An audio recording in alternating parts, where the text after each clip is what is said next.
کہا کہ پاکستان کا آئین تو 1400 سال پہلے ہی بن چکا ہے، لیکن کیا ہم اس آئین پر ہم نے چلنے کی کوشش کی ہے؟ کیا ہم نے کبھی سوچا ہے؟ قائد اعظم رحمۃ اللہ علیہ نے کہا کہ کسی نے پوچھا کہ اس کی قومی زبان کیا ہوگی؟ قائد اعظم رحمۃ اللہ علیہ نے کہا تھا وہ اردو ہوگی۔ کیا آج تک اس ملک کی اردو زبان بنی؟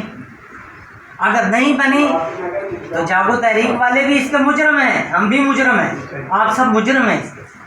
1973 کا آئین جب بنا تو اس وقت بھی آئین کے اندر تھا کہ 15 سال کے اندر تمام سرکاری ڈاکومنٹس میں بھی اردو میں خط و کتابت کی جائے گی، لیکن آج بھی وہی انگلش میں ہے، جہاں نہ مجھے آتی ہے نہ یہاں کسی کو بھی نہیں آتی۔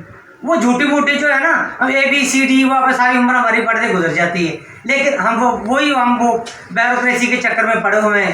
نہ ہم نے آئین کی تبدیلی کے لیے کوئی کام کیا، نہ ہم نے پاکستان کی فلاح کے لیے کوئی کام کیا۔ اگر جاگو تحریک یا آپ کی پارٹی، شرد صاحب آپ کی سیاسی پارٹی آپ بنائی ہوئی ہے، اگر آپ آگے آتے ہیں تو ہم آپ کی لازمی سپورٹ کریں گے، لیکن سٹیزن کونسل آف پاکستان جو ہے عرصہ دراز سے 2007 میں بنیاد رکھی،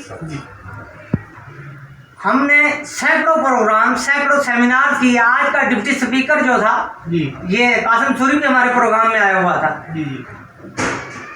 آج ڈپٹی اسپیکر بیٹھا ہے، تو لیکن اس وقت بھی یہ بلوچستان اصلاحات پر ہمارا پروگرام تھا، الیکشن اصلاحات پر ہم نے بہت سا کام کیا ہے، بہت سے پروگرام کیے ہیں، ٹیررزم پر ہم نے بہت سا کام کیا ہے، یعنی تعلیم پر ہم نے بہت کام کیا ہے، تعلیم پر بھی ہم لگاتار وہ چل رہے ہیں۔